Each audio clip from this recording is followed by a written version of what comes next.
Welcome sa Tagalog Horoscope, ang iyong gabay sa pang-araw-araw na buhay.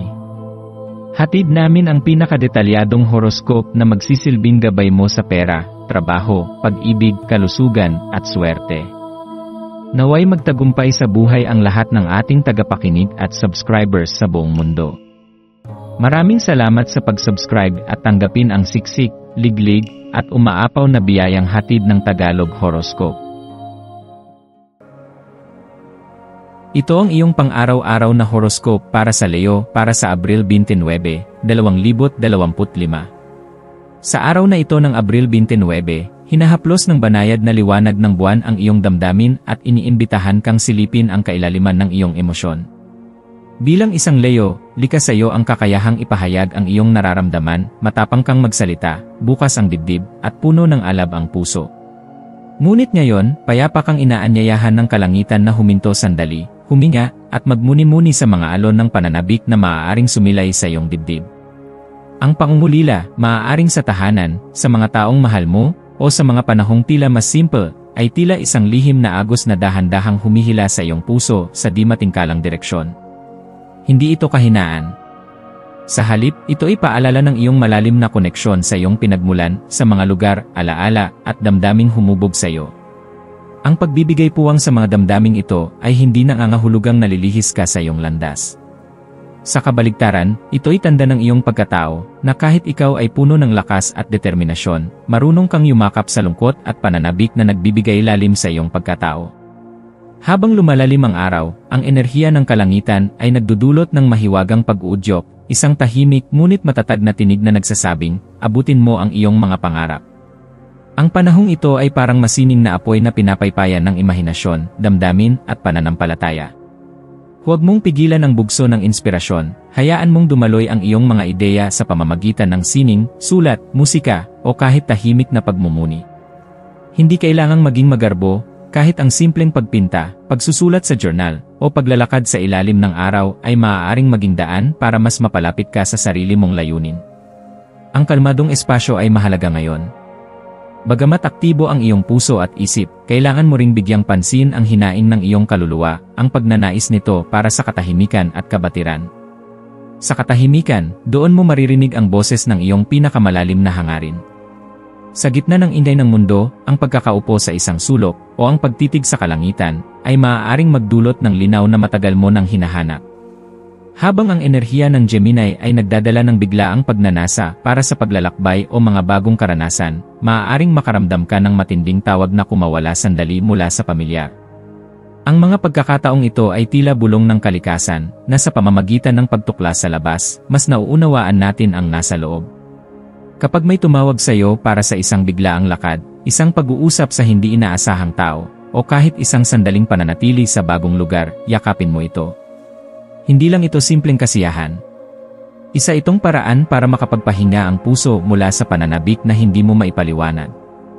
Gamitin ang iyong likas na karisma, ang uri ng presensya na naglalakad pa lamang ay nagliliwanag na ang paligid. Ang iyong mainit na enerhiya ay parang apoy sa gabi, nakaakit, nagbibigay ginhawa, at sumasalamin sa puso ng iba.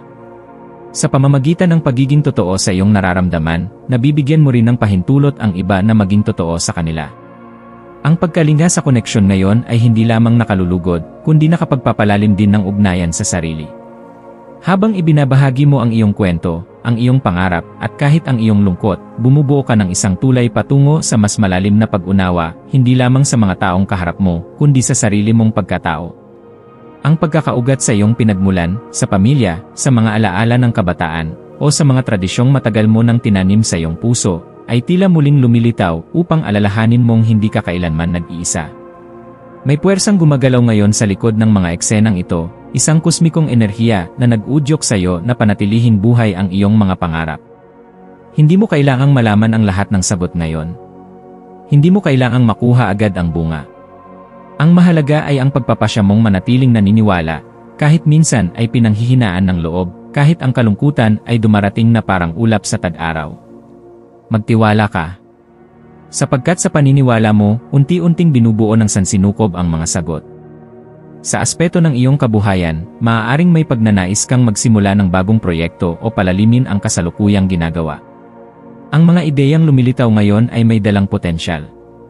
Makabubuting isulat mo ito o ibahagi sa isang taong pinagkakatiwalaan mo. Sa usapin ng damdamin, ang pagbubukas ng sarili, hindi lamang sa kasiyahan, kundi maging sa pangungulila, ay magbubukas ng pinto para sa mas malalim na relasyon. Kung may taong matagal mo nang gustong kausapin, ito na ang panahon. Kung may damdaming nais mong iparating, maging matapang. Ang maswerteng kulay mo ngayon ay dilaw, kulay ng liwanag, pag-asa, at muling pagsilang. Magsuot ng kulay na ito o pumili ng bagay na may dilaw upang ipaalala sa iyong sarili ang iyong kakayahang magbigay liwanag kahit sa pinakamadilim na sandali. Ang maswerteng numero mo ay 3, 7, at 11, mga numerong sumisimbolo ng pagkilos, karunungan, at intuisyon. Ang maswerteng gawain para sa iyo ngayon ay ang paglalakad ng mag-isa sa isang tahimik na lugar o ang pagsulat ng iyong saloobin. Ang ganitong simpleng hakbang ay magpapalawak ng iyong pananaw at magpapalalim ng iyong koneksyon sa sarili. Ang payo para sa iyo ngayong araw ay ito, huwag kang matakot sa pananabik na nararamdaman mo. Sa bawat pintig ng puso mong tila hinahanap ang dati, doon mo rin matatagpuan ang tapang para humarap sa bago. Sa bawat patak ng luha ng pangungulila, doon rin nag-usbong ang lakas ng damdamin. Hindi kahinaan ang maging emosyonal, ito ang tunay na lakas ng puso. Sa pagtatapos ng araw, bitbitin mo ang liwanag ng iyong karanasan. Maging mahinahon sa iyong damdamin, maging tapat sa sarili, at yakapin ang kahulugan ng bawat saglit. Hindi palaging masaya, hindi rin palaging madali, ngunit ang bawat araw ay hakbang patungo sa mas buong bersyon ng iyong sarili. Magtiwala sa iyong liwanag, Leo. Sa anino man o liwanag, ikaw ay palaging may kakayahang magningning.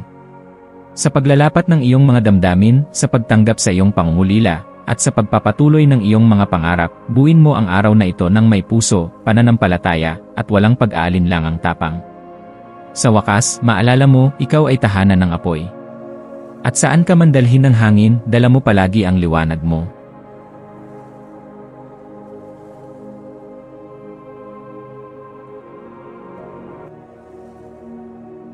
Tayo ay magkaroon ng kaunting sandali upang ipagdasal ang lahat ng mga dalangin ng ating mga subscribers, na sana'y matamo nila ang kanilang mga pinapangarap sa buhay, magandang trabaho, mabuting kalusugan, payapa at masayang pamumuhay, at siksik, liglig, at umaapaw na biyaya at kayamanan.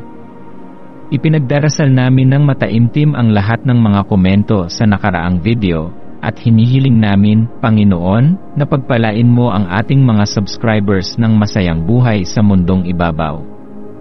Maraming salamat po. Maaari kayong mag-subscribe sa aming channel na Daily Prayer, kung saan nag-a-upload kami ng pang-araw-araw na Catholic Gospel readings, reflections, at daily rosary reading para sa lahat ng misteryo ng araw. Tulungan ninyo kaming buuin ang community na ito at mag-subscribe na. Ang link ay nasa description box. Maraming salamat sa panonood ng iyong horoscope ngayon araw. Naway gabayan ka ng mga bituin sa iyong landas. Huwag kalimutang mag-like, share, at subscribe para sa iba pang cosmic na kaalaman. Hanggang sa muli, manatiling konektado sa universo,